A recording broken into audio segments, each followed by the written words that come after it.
Welcome to the All Out Leadership Podcast, hosted by Pastor Eric Lawson, where each episode is uniquely designed to help you live all out by bringing you practical leadership from a biblical perspective delivered in 10 minutes or less. So whether you're a business leader, serving in ministry, or simply looking to grow in your leadership, this podcast is for you.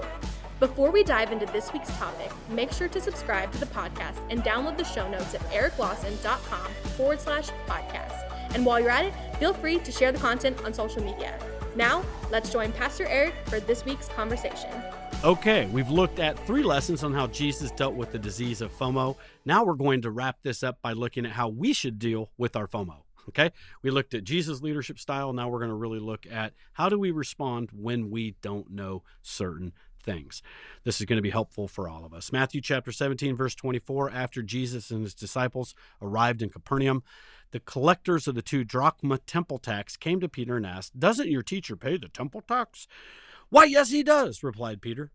Number one, I love this. Peter presumed the best about his leader. In fact, Peter had no idea whether or not Jesus paid the temple tax. But you know what? Under an accusation that was attacking the character of Jesus, Peter defended his leader's character, and he presumed the best because his leader had a great track record.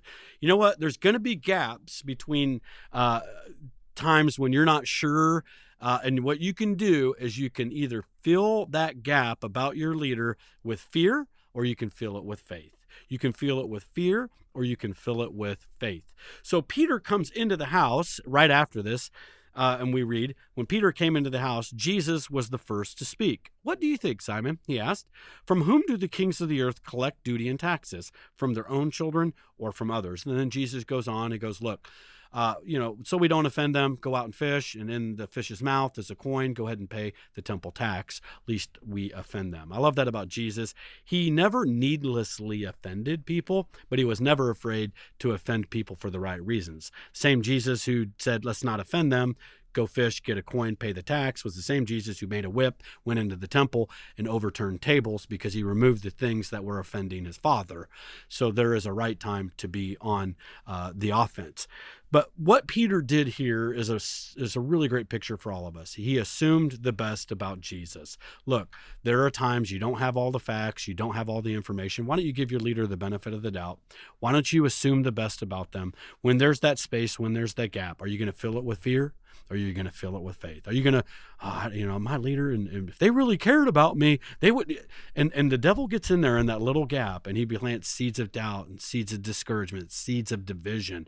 Guard against that. We all have to battle that. All of us do. Assume the best about your leader. Mark chapter 19 and chapter 9, verse 18.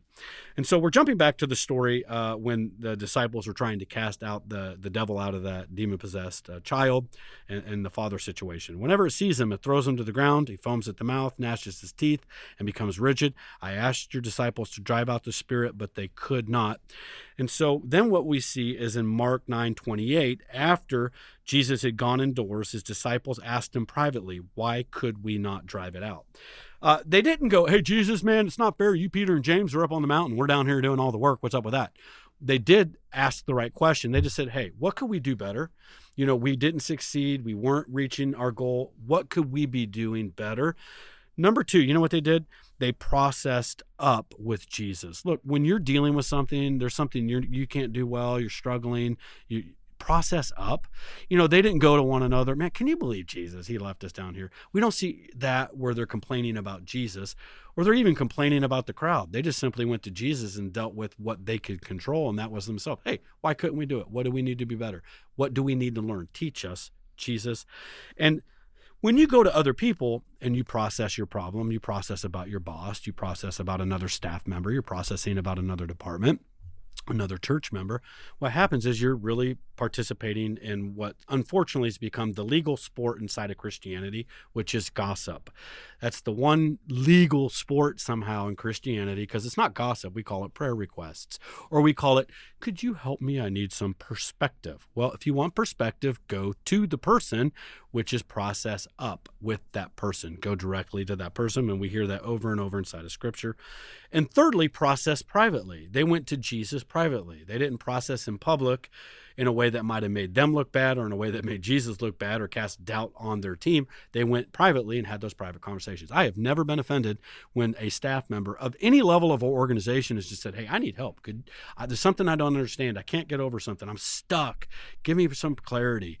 And especially when they assume the best about me, when they come and go, Pastor, I don't think this is your heart, but I'm just stuck. This situation here, I don't understand it. Help me. And I've talked to every level of our organization, even within our own church, or I've helped people just get unstuck.